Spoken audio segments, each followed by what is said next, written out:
Này thì không biết là chủ quan cao hay mưa rồi nhưng mà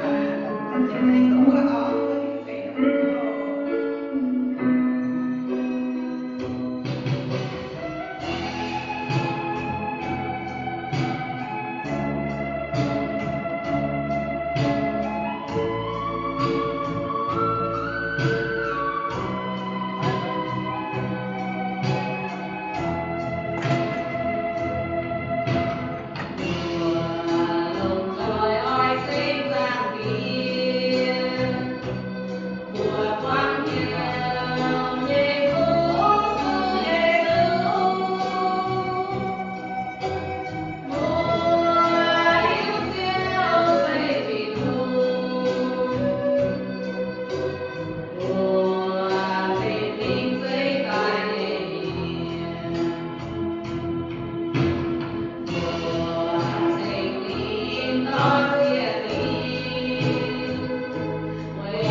những cái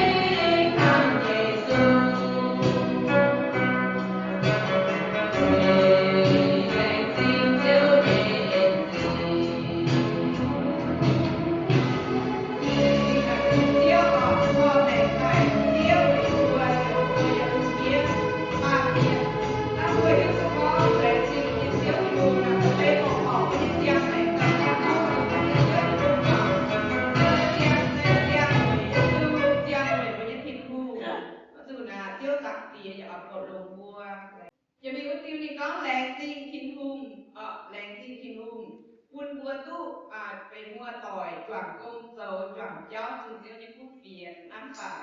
qua chỉ dây cua nhà miền biết là những số hồ lệ tình đua tham nhẹ tò và những dung tập sự kỹ dung Hãy subscribe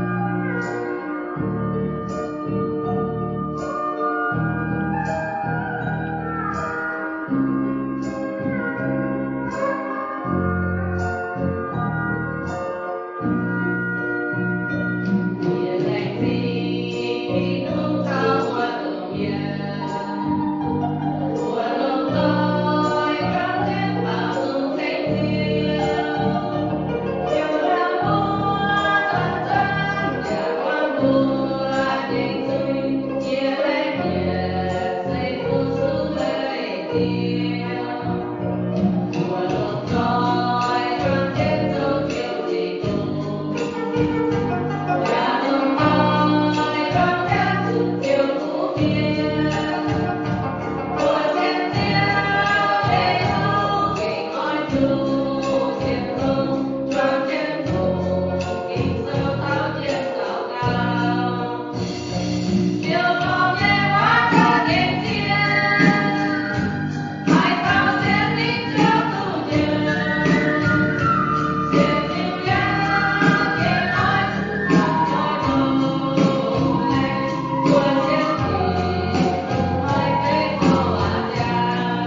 Diệu hạt quá, rồi gọi lòng mà chỉ học quạt nó ở. Mà bữa giờ đi chủ miền kiện đông xin chiếu hoàng phố chiếu cổ của tỏ của chiếu chế của on với những nhớ rõ với những bè và những nguồn tỏi cho chị ba cùng nhau họ phim tổng ấy đến năm trước thì lúc họ thì mình pha chiếc chua nắng ở chữ thô chiều hành tu